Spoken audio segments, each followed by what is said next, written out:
Once again, we have validation that interest rates matter. We have talked for quite some time now that above 7% 30-year mortgage restricts owner-occupant, aka demand. We have evidence that below 7% unlocks marginal demand. Well, guess what, folks? In the last few days, rates have gone up, and we are seeing now mortgage rates above 7%. We got pending home sales today. Boy, was that an ugly number. Pending home sales down 7%, expected only to be down 1. So, Jonathan, I don't know what to tell you, buddy, but apparently rates matter. It's crazy. We say that I'm gonna say this every single week we meet until it's beaten into everyone's heads, but we are within that rectangular range that we keep talking about, right? And it's funny how much it really matters just because the difference in payment in between like let's say a 6.8 and a 7 or 7.1 in most cases is only a couple $100, right? For the average American. Right. So, I mean, the fact that it changes demand this much is astonishing. But then again, people are so fixated on the rate, which we know is just the cost of capital, right? But in terms of an actual fixation to what the rate actually is, I don't understand it, right? Just looks like a number. People just want to talk about having a good rate, I think, is what it really is.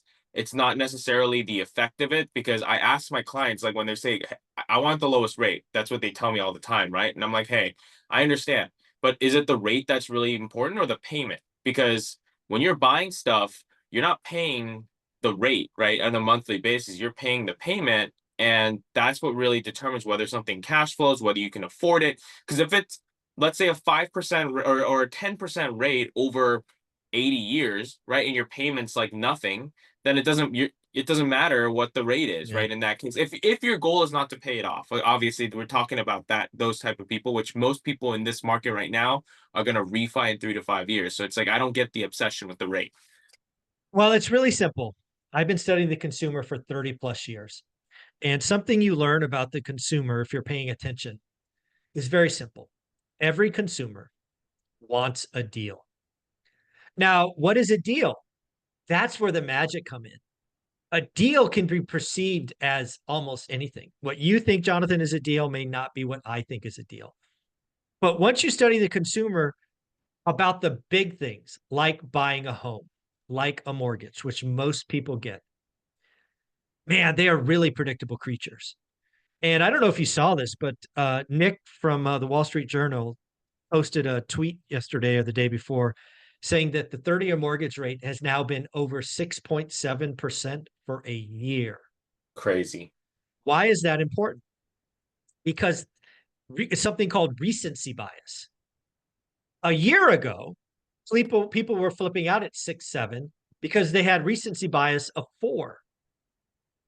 Now, recency bias says 7 or 8 bad, 6 good. And it's funny, you talked about 6.9 or 6.8 being okay and 7.1 bad. I even think it's finer than that. And I think if you quoted somebody 6.97 versus 7.03, they're going to say yes to one and no to the other. And when you have a 6 basis point swing on the average American home, which is 400 grand, that payment delta is like $37. Yeah. It's just wild. But again, It's I think the consumer is so predictable. 7 bad, 6 good. That simple. yeah, I mean, but we always talk about this as well, but at the end of the day, if you're an investor, it's cash flow, right? And what you're looking at. It depends on the market you're in, right?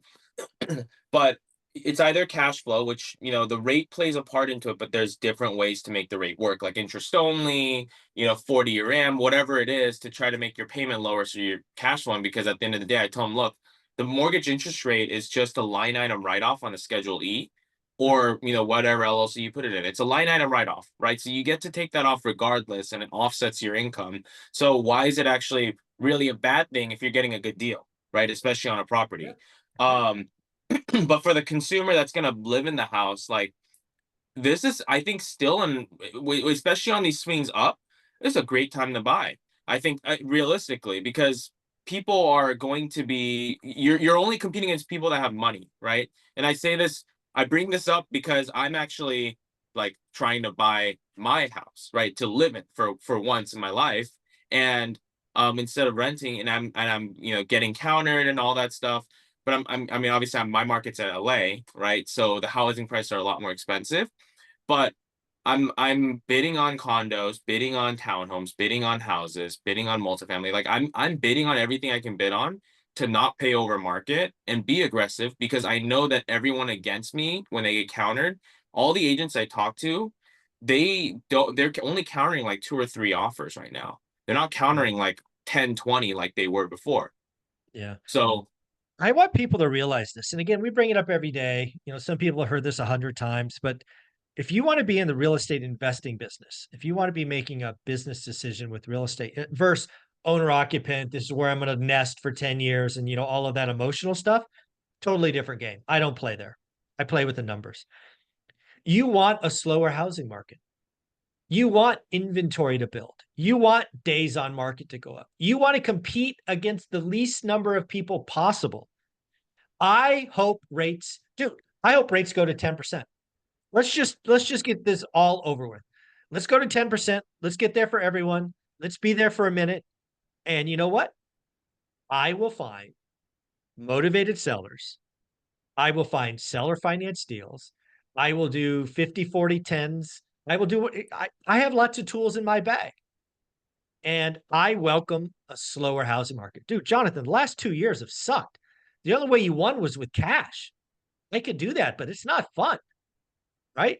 So I welcome a slower housing market. I hope inventory builds every week. I hope we stay above 7% all year. Let's just get to the other side of this nonsense and start healing. yeah, I mean, will we actually start healing once, if rates actually drop, though, I think is kind of the real question, right? Because I think we'll probably be at around this range for the rest of the year, right? In this rectangle. People can Mhm. panic about, rates dropping, but I think we're going to remain in this rectangle um for at least the rest of the year. And once rates start actually dropping, I think that's gonna, we've talked about it before, but create a an increase in liquidity and equity, right, which we talked about in seconds, and the Fannie Mae, Freddie Mac second type thing. Mhm. And then it's also going to drive prices up, so for people that are looking to buy. Yeah. So Yeah. I think one of the things that Nick in his tweet kind of at least crystallized for me is that I now have a number, right? mhm. I do believe 699 unlocks some marginal demand, but I think anything below 6.7, watch out. If we've truly been, again, and I believe it, we've been above 6.7 for a year. We crack that number sometime Q1, Q2 next year. Watch out. Yeah, I mean, people are begging to see a six handle on, when they're talking to me. So it's Yeah. like, it was just because I remember back when we first started on the channel, like 3.5 years ago, when we were writing 40-year fixed loans at 3.35. Like that was Yeah. a thing, and now people Yeah. are begging for a six handle, and that's kind of crazy, right? Because we've been Yeah. through the whole market change. Yeah. Well, let's talk about seconds real quick. Obviously, last week or the week before, we talked about Freddie Mac's desire to get into the second business. Any update on that? And more importantly, what are you seeing with seconds? Because seconds have been around for a while. Maybe Freddie Mac entering the market has actually dropped interest rates. I don't know. What are you seeing in seconds? Yeah, so I mean, Freddie Mac hasn't actually rolled out anything yet, right, that we've seen. But I don't think it's more the news that's driving rates down potentially, but we do have a second loan that we brought up previously, but a new investor this time, that is offering owner-occupied second notes on 30-year fixed type deals at like high eight, low nine, Mm, which actually, I think mid eight to low nine is basically where it's sitting, and that's kind of crazy given that mhm. most, if you're gonna get a HELOC right now, most HELOCs are within the 8 to 9 to 10 to 11 range, and that's variable, right? So this allows you Yeah. to fix in and get the cash out, and the qualification on these things can be bank statement loans, not just tax returns. So it opens up the door for a lot of people. And on investment, I mean, I'm seeing him as low as like 10. Wow. Yeah. Wow. So we're seeing seconds again, just to kind of put a point on it for owner ox in the, let's call it mid eights, low nines. Investors, obviously a little bit higher, low tens. Is that kind of what we're seeing? Yeah, which is crazy, right? Yeah, pretty wild. Well, it's something we've talked about seemingly for 6 weeks. I want to check in on is DSCR loans. For I think the last 6 weeks, DSCR loans have been roughly priced at or similar levels as conventional. What's going on this week? So obviously, as we've spoken before, non-QM kind of moves a little slower in terms of rate up or down than conventional. This is one of those moments again where DSCR is actually like about the same Hmm. as a conventional on a purchase on an investment property right now. So it's like Wow. yeah, the opportunity is pretty crazy in order to buy a DSCR loan versus a conventional. Obviously, there's a prepay difference, but there's added benefits to it, like not using tax returns and personal income to qualify. But the I put in a loan yesterday, actually locked a loan yesterday. The client was paying only like 0.375 in Hmm. points on a 25% down DSCR loan to get to 6.75 or 6.875. Wow. And conventional was like pretty much, I think like 7 or 7 and an eighth or something like that, with the same amount. So it's like it's about the same, maybe a little better in some cases, maybe a little worse, but overall, like this is if you're trying to get into a DSCR and buy something right now, like this is the time to do it, right? If you like it, lock it. It's not going to get much better than where it is right now, and I think that's a common understanding that everyone has, but it can get worse. So you Hmm. might as well, if you can take Yeah. advantage of it, take advantage of it. I was talking with somebody yesterday who has a lot of experience in the note business, Melody Wright. She spent time at you know, um, servicers and all of that during the Great Recession. So she has a lot of experience. She said something about DSCR loans yesterday that I had not heard about, but it's certainly possible. Um, she indicated that there were some lenders doing DSCR loans with as little as 10% down. I had not heard about that. I'd seen most DSCR loans at 20 or 25% down.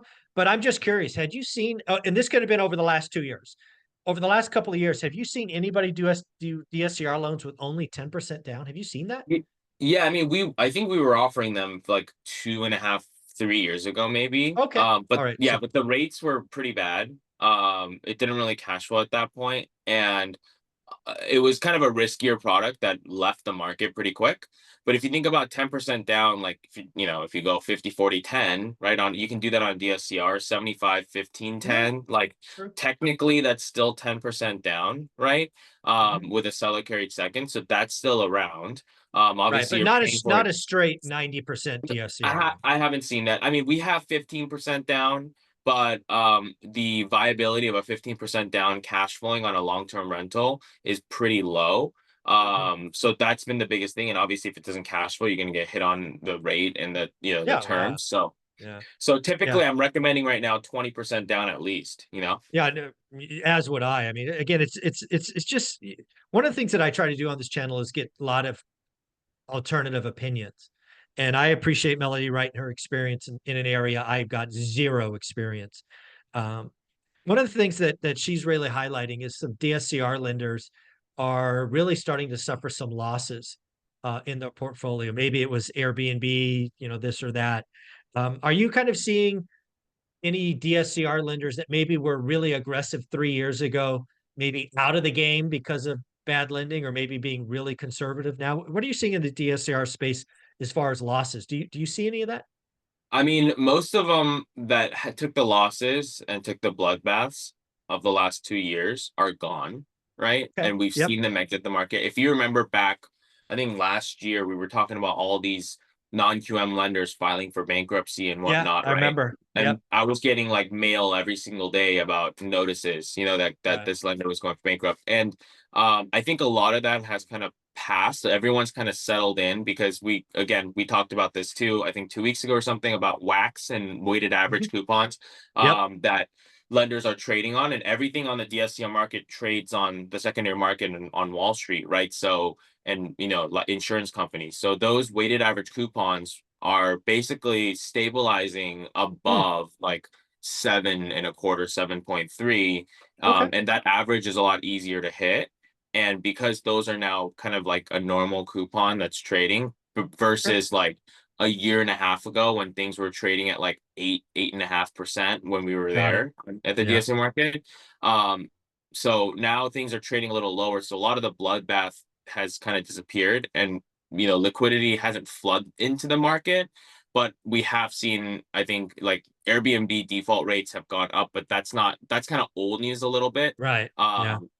That was like maybe 6 to 8 months ago when we were talking about that. Now that's kind of settled out a little bit. The dust Yeah. is kind of settled out on that. I think valuations on Airbnbs have kind of come down a little bit to mitigate.